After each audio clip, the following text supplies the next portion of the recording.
Assalamualaikum warahmatullahi wabarakatuh, Ibu. Waalaikumsalam warahmatullahi wabarakatuh. Pak, Terima kasih Ibu atas waktunya pada pagi hari ini, karena saya harus menyelesaikan beberapa tugas terkait dengan pendidikan sekolah guru penggerak Ibu, yang nanti saya akan mewawancara Ibu terkait kasus-kasus yang kemungkinan terjadi di sekolah panjenengan Ibu. iya Pak Pur. Nanti saya ya akan berusaha menjawab sebisa saya, semampu saya. Monggo menawi akan dimulai. Oh, nggih. Terima kasih Ibu. Langsung saja nggih Ibu. Dengan pertanyaan yang pertama, mungkin selama ini bagaimana Ibu dapat mengidentifikasi kasus-kasus yang merupakan dilema etika atau bujukan moral Ibu?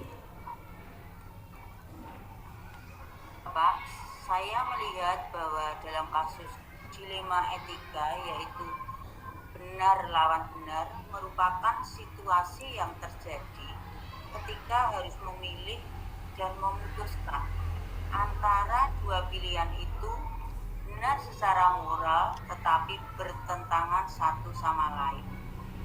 Sedangkan bujukan moral yaitu benar melawan salah, tetapi dalam hal ini situasi atau keadaan ketika harus mengambil keputusan antara benar dan salah.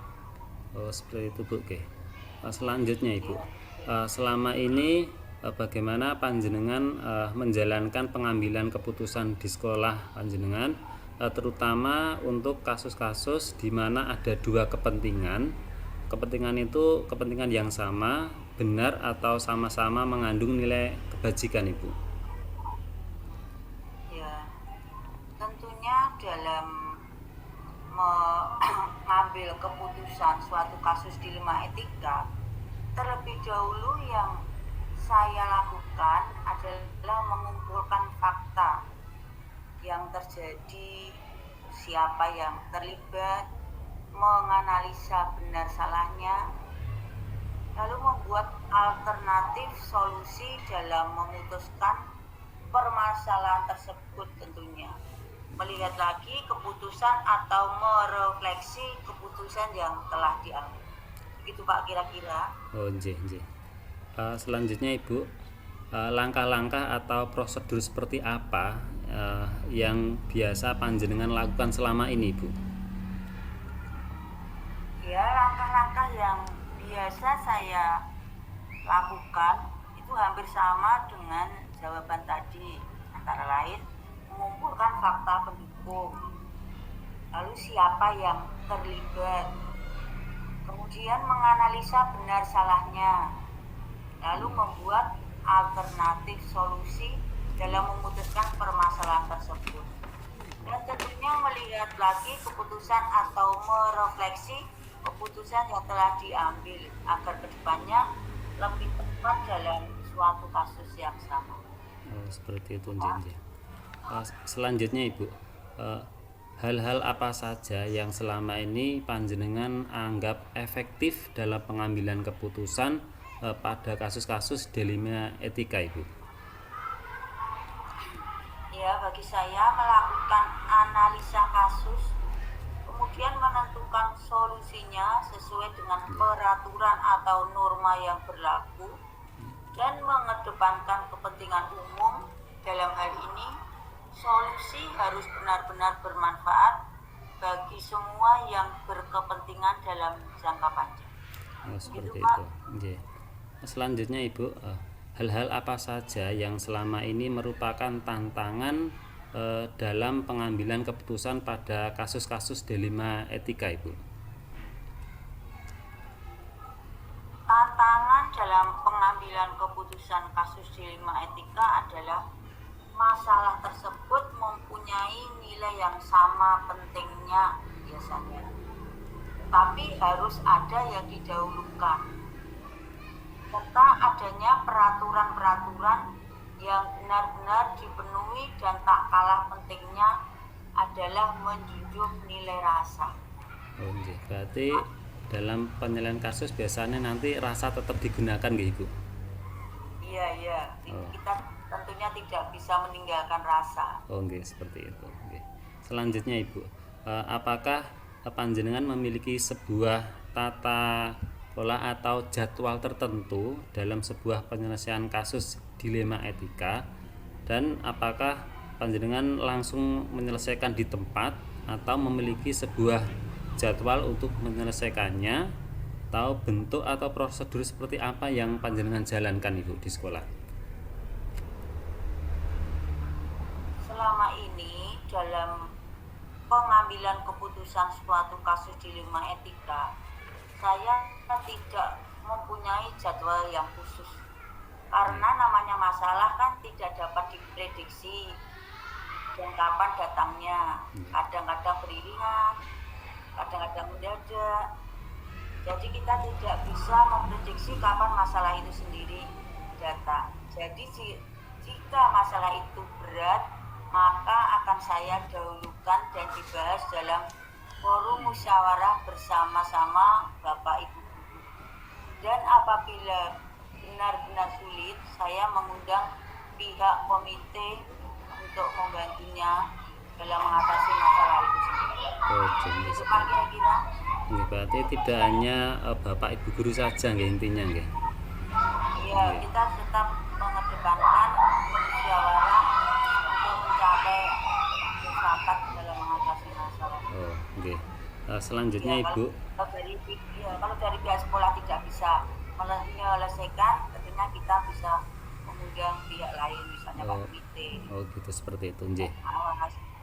Ya. Selanjutnya Ibu, apakah adakah seseorang atau faktor-faktor apa yang selama ini mempermudah atau membantu panjenengan dalam pengambilan keputusan, terutama dalam kasus-kasus dilema etika Ibu?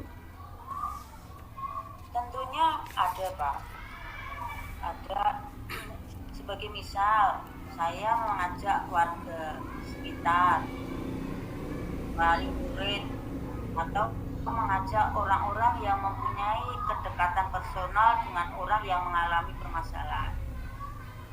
Hal ini nantinya akan sangat membantu dalam menyelesaikan masalah-masalah yang ada, karena orang-orang yang kita ajak itu orang-orang yang betul-betul tahu seputar masalah. Oh gitu nggih. Selanjutnya Ibu, dari semua hal yang telah disampaikan, pembelajaran apa yang panjenengan petik dari pengalaman panjenengan selama mengambil keputusan dilema etika selama di sekolah tersebut Ibu? Ya, pembelajaran yang dapat saya petik dalam mengambil sebuah keputusan, maka mengidentifikasi jenis kasus harus bisa dilakukan lebih awal dengan melakukan pengujian. Lalu lakukan pengujian benar lawan benar untuk dapat menentukan paradigma apa yang akan kita pilih, sehingga keputusan bisa diambil sesuai dengan prinsip-prinsip yang tidak akan merugikan siswa terutama dan pihak-pihak lain. Oh ngeten nggih. Berarti dalam pengambilan keputusan itu tidak semudah yang saya bayangkan Ibu. Saya kira nggih tetap mungkin keputusan cepat sekali. Yang penting benar-benar ibaratnya berpusat pada murid ngeten Ibu nggih. Iya. Jadi mengambil keputusan itu tidak semudah yang kita bayangkan, karena kita harus memperhatikan beberapa segi, beberapa sisi, dengan kita mengutamakan siswa tentunya dan pihak-pihak lain pada umumnya yang tidak bisa kita abaikan begitu saja. Oh gitu. Iya, nilai rasa itu tadi Nggih. ya harus juga kita perhatikan. Nggih. Nggih, mungkin wawancara dari saya cukup sekian Ibu. Terima kasih atas berbagi pengalaman panjenengan Ibu terkait nanti dengan tugas kami. Semoga apa yang panjenengan sampaikan nanti bisa benar-benar merasuk ke terutama saya sendiri dan nanti bisa dengan teman-teman yang lain, karena panjenengan yang sudah menjadi sebuah pemimpin di sekolah tentunya nggih sudah banyak pengalaman, sedangkan kami nggih masih tahap belajar Ibu. Mohon suatu saat nanti nggih tetap saya pribadi minta pencerahan kepada Ibu di tingkat selanjutnya Ibu. Ya Pak, sama-sama. Saya juga mengucapkan terima kasih Mas Bapak Purwanto di SD Jurang Jerung 4 ini dengan menjadi calon guru penggerak, membawa dampak positif sehingga bisa membawa kemajuan untuk mencerdaskan anak bangsa yang telah dititipkan di SD kita. Semoga menular pada Bapak Ibu yang lain dan menjadikan dampak positif untuk hari-hari kedepannya pembelajaran dan dapat meningkatkan kreativitas dan semangat anak-anak untuk belajar. Nggih. Doanya Ibu. Nggih. Terima kasih Ibu atas waktunya. Terima kasih. Assalamualaikum warahmatullahi wabarakatuh. Waalaikumsalam warahmatullahi wabarakatuh.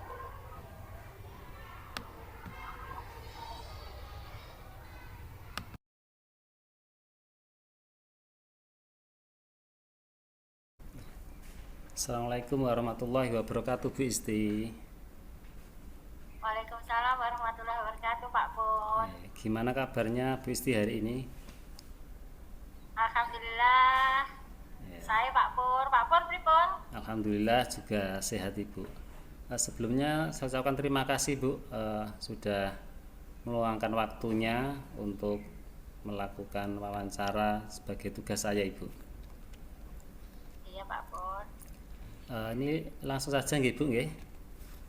Iya. Ini kan nggih terkait dengan kasus-kasus yang ada di sekolah Ibu, terutama kasus dilema etika Ibu.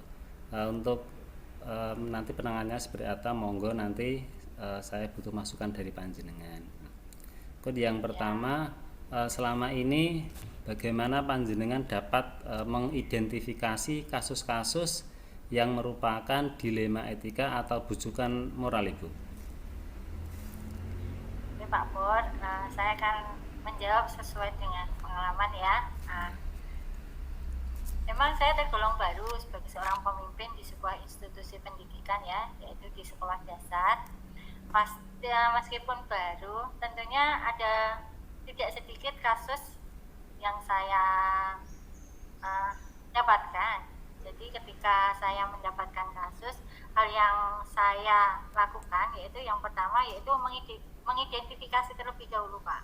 Jadi tidak serta-merta langsung mengambil keputusan atau menyikapinya.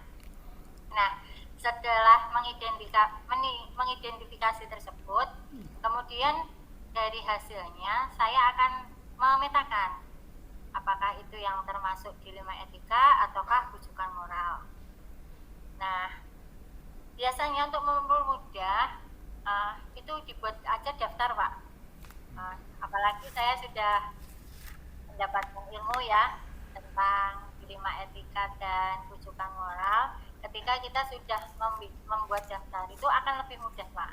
Jadi daftar itu kita bisa identifikasi dan kita klasifikasikan mana yang bujukan moral, mana yang dilema etika. Itu Pak yang saya lakukan. Berarti nggih ternyata di sekolah itu pasti ada kasus-kasus dilema etika seperti itu Bu nggih? Iya, tentu ada Pak, macam-macam. Gitu. Selanjutnya Ibu, selama ini bagaimana panjenengan menjalankan sebuah pengambilan keputusan di sekolah, terutama untuk kasus-kasus di mana ada dua kepentingan yang sama Ibu, terutama benar atau sama-sama mengandung nilai kebajikan di situ Ibu? Ya, cukup sulit ya Pak, karena kita berada di dua pilihan yang itu sama-sama benar. Nah, tadi awalnya kita kan sudah buat identifikasi, kita sudah buat daftarnya, tabel-tabelnya. Nah, dari hal itu saya melihat dari sudut pandang yang berbeda, bukan hanya sudut pandang saya selaku harus mengambil kebijakan atau keputusannya. Saya lebih memandang juga dari sudut si pelaku ataupun yang berkepentingan. Nah, dengan mengambil sudut pandang yang berbeda itu akan mempermudah kita untuk membuat pilihan yang adil. Jadi tidak langsung mengejudge anak itu salah ataupun pelaku itu bersalah. Jadi itu yang saya lakukan, Pak. Jadi kita bisa mengidentifikasi nilai-nilai yang benar ataukah kesetiaan, inikah keadilan atau rasa kasihan, atau dapat berdampak baik jangka panjang maupun jangka pendek. Dan itu memang butuh pemikiran yang lebih ya. Dan biasanya saya juga minta bantuan dari orang lain, karena biasanya tiap orang itu mempunyai sudut pandang yang berbeda, jadi bisa jadikan referensi tambahan lah. Oh gitu. Berarti kadang itu nggih ya, menyelesaikan masalah itu ya tidak hanya sekedar dari ibu sendiri, mungkin bisa melibatkan teman yang lain seperti itu ya. Iya, Pak. Oh gitu nggih. Selanjutnya Ibu, setelah tadi pengambilan keputusan yang Panjenengan utarakan tadi, mungkin ada langkah-langkah atau prosedur seperti apa yang biasa Panjenengan lakukan selama ini, Bu?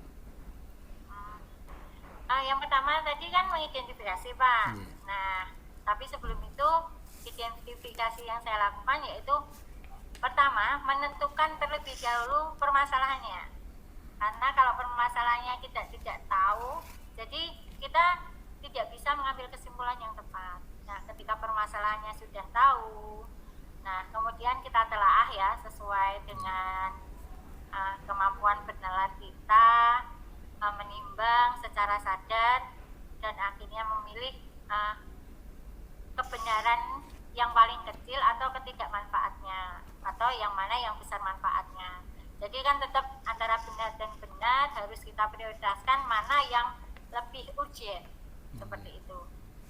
Tapi yang paling penting ya Pak, ketika kita mengambil keputusan, letakkan kepentingan murid itu yang paling utama. Nah, terus kemudian setelah kita mengetahui permasalahannya dan mempertimbangkan kepentingan peserta didik yang tentu saja berdasarkan prinsip berpikir berhasil, kan ada 3 ya kemarin kita sudah bahas, yaitu hasil akhir, berbasis peraturan, dan berbasis rasa peduli. Nah, biasanya kalau tipikal orang yang berbeda, misalnya dia memang orangnya itu taat aturan, biasanya kan memilih berbasis peraturan di atas segalanya. Terus setelah kita menentukannya berdasarkan prinsip tersebut, tahap berikutnya yaitu investigasi, Pak. Nah, dengan memeriksa kembali fakta-fakta untuk pendukung, ataukah mungkin dari investigasi ulang itu mungkin ada peluang lain yang lebih relevan yang dapat kita pilih. Nah, kemudian membuat keputusan. Nah, tapi ketika kita sudah membuat keputusan, tidak serta-merta kita langsung melaksanakannya, tetap ditinjau kembali, Pak, karena kita butuh juga keyakinan besar apakah pilihan kita itu tepat dan bagaimana dampaknya ke depannya. Itu yang paling penting. Oh gitu nggih, terima kasih. Selanjutnya Ibu, mungkin ada hal-hal apa saja yang selama ini Panjenengan anggap efektif dalam pengambilan keputusan pada kasus-kasus dilema etika tersebut, Ibu? Yang mungkin cara paling efektif yaitu ketika permasalahan itu terjadi, terima dengan kepala dingin dulu, Pak. Nah, jadi tidak langsung memberikan reaksi. Biasanya kalau reaksi itu, kalau kita ya mesti yang negatif-negatif dulu kan. Nah, diterima dulu, didengarkan. Nah, setelah itu baru kita ambil tadi identifikasi. Yang paling penting kita buat permasalahan itu istilahnya slow gitu, Pak. Nah, jadi tidak perlu membuat sesuatu itu terasa berat meskipun itu berat. Nah, tapi juga tidak membuat permasalahan itu juga mudah, nah, sehingga kita menyepelekan. Ya, jadi kita tetap usahakan tidak menggunakan emosi dulu, meskipun emosi itu tetap ada ya ketika permasalahan itu ada, tapi jangan langsung bereaksi. Lebihnya ke kontrol diri, Pak.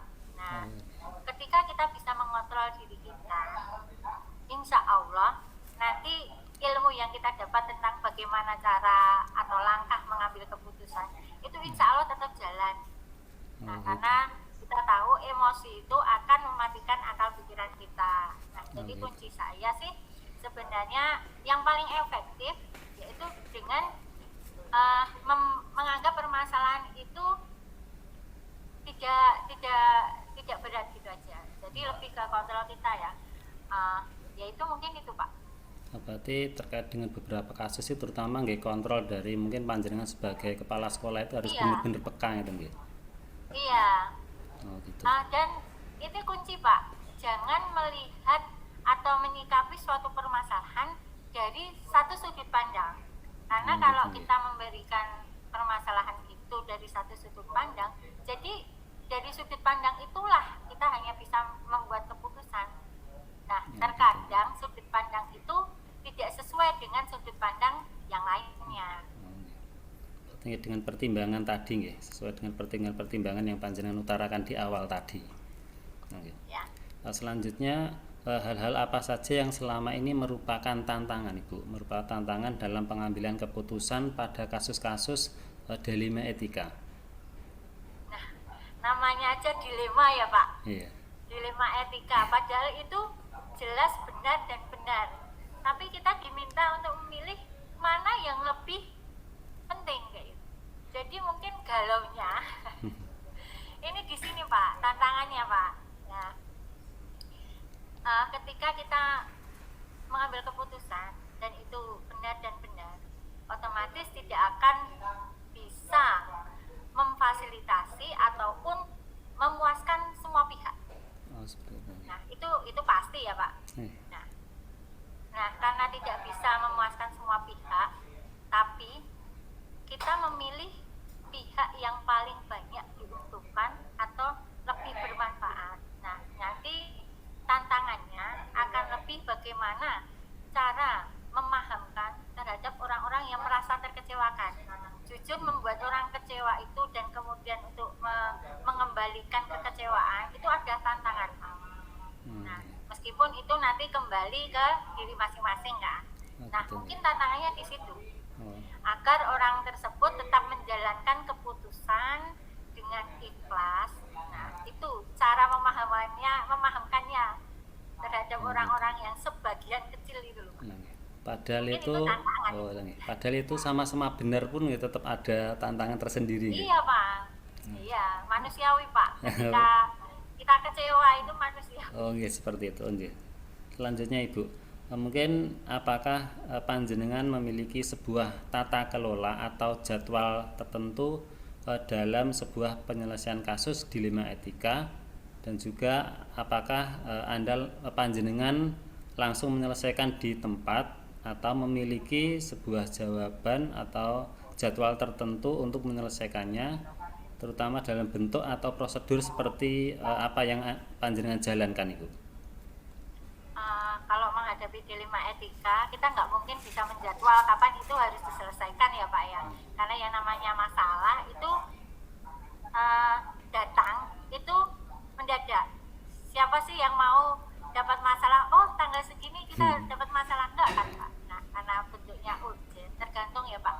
Ketika sesuatu itu memang urgent dan itu mungkin menyangkut pada diri saya sendiri, mungkin ya itu seperti yang saya kemukakan di awal, saya telaah dan itu saya selesaikan sesegera mungkin. Karena saya bukan tipikal orang yang masalah kosek-kosek nolak rampung, tidak seperti itu. Kalau prinsip saya, ketika sesuatu masalah itu datang, segera diselesaikan. Karena kalau masalah itu tidak segera diselesaikan, otomatis akan menambah masalah-masalah yang lain. Nah, itu pasti. Dan setidaknya ada ganjelan, Pak. Kok ini masih ada ganjel, nah kayak gitu. Jadi Jadi tidak ada jadwal Pak. Nah untuk prosedurnya kalau memang itu untuk kepentingan semua orang, saya tidak bisa memutuskan secara bersama-sama, secara sendiri. Otomatis saya butuh rapat, saya butuh mendiskusikan ke pihak-pihak terkait agar keputusan yang saya ambil ini tepat, gitu Pak. Oh gitu nggih. Nah, selanjutnya Ibu, mungkin tadi kan melibatkan beberapa orang. Apakah seseorang atau faktor-faktor apa yang selama ini mempermudah atau membantu panjenengan dalam pengambilan keputusan dalam kasus-kasus dilema etika tersebut, Ibu? Nah, faktor-faktor yang utama tentunya komunikasi, Pak. Nah, kita tahu komunikasi itu adalah kunci. Terkadang sesuatu yang benar, ketika komunikasi yang disampaikan itu tidak tepat, itu akan menjadi sebuah kesalahan. Nah, disitulah saya belajar bahwa komunikasi itu penting. Kalau kita pengen ngomong dengan orang yang tipikalnya seperti ini, saya harus bagaimana? Makanya kita harus belajar juga ilmu komunikasi, bagaimana menyikapi atau menghadapi tipikal orang-orang tertentu, sehingga apa yang kita sampaikan itu tepat sasaran. Jadi mungkin faktor yang paling penting itu ketika itu menyangkut hajat hidup orang banyak, komunikasi itu penting. Oh gitu ya. Berarti komunikasi yang positif itu yang mungkin bisa mengantarkan permasalahan itu terselesaikan dengan baik, seperti itu nggih Ibu. Selanjutnya, dari semua hal yang telah disampaikan, pembelajaran apa yang panjenengan petik dari pengalaman dalam pengambilan keputusan tersebut, Ibu? Kita sudah belajar tentang pengambilan keputusan ya Pak kemarin dari 9 langkah itu. Nah, hal yang paling kunci yaitu mengidentifikasi itu penting, karena identifikasi awal itu adalah kunci bagaimana kita mengambil keputusan yang tepat. Seandainya identifikasi itu salah, mesti hasilnya juga akan tidak baik kayak gitu ya. Nah, diperlukan pengujian agar apa yang kita putuskan itu memfasilitasi semua kepentingan atau semua kebutuhan orang yang terlibat. Lalu setelah pengujian tersebut menentukan paradigma itu penting. Jadi selama ini sebelum saya dapat ilmu ya Pak, kita tinggal pilih ketika itu mana yang efeknya paling kecil itu kita pilih. Nah, ternyata tidak serta-merta seperti itu. Nah, mungkin setelah kita belajar sama-sama bagaimana cara mengambil keputusan yang tepat, mungkin langkah-langkahnya akan lebih prosedural lagi Pak. Jadi lebih tertata. Kalau dulu-dulu kan ketika dirapatkan, sepakat, ya dilaksanakan. Tapi begitu kita dapat ilmunya, jadi prosedur itu penting. Agar dampaknya itu yang paling kecil lah, meskipun tidak bisa memuaskan semua orang. Oh, seperti itu nggih. Gitu, Pak. Berarti nggih ternyata mungkin ada keterampilan khusus Ibu ya dalam pengambilan keputusan dengan dan banyak itu memang prinsip-prinsip. untuk butuh latihan juga Pak. Agar lebih kita terampil. Ya. Ya Ibu, terima kasih. Mungkin ini saja yang bisa saya tanyakan ke Ibu. Terima kasih atas waktunya dan juga pengalamannya Ibu sudah ditularkan terutama kepada saya pribadi. Semoga nggih kelak sebagai pembelajaran buat saya, terutama untuk memimpin diri saya sendiri dan mungkin bisa saya terapkan di secara umum seperti itu Ibu. Oke, terima kasih Bu nggih. Sama-sama ya Pak Dutri. Ya, semoga lancar ya Pak. Nggih, semoga untuk tugasnya. Nggih, semoga jenengan juga dalam keadaan sehat. Amin. Ya, terima kasih. Assalamualaikum warahmatullahi wabarakatuh, Bu. Waalaikumsalam warahmatullahi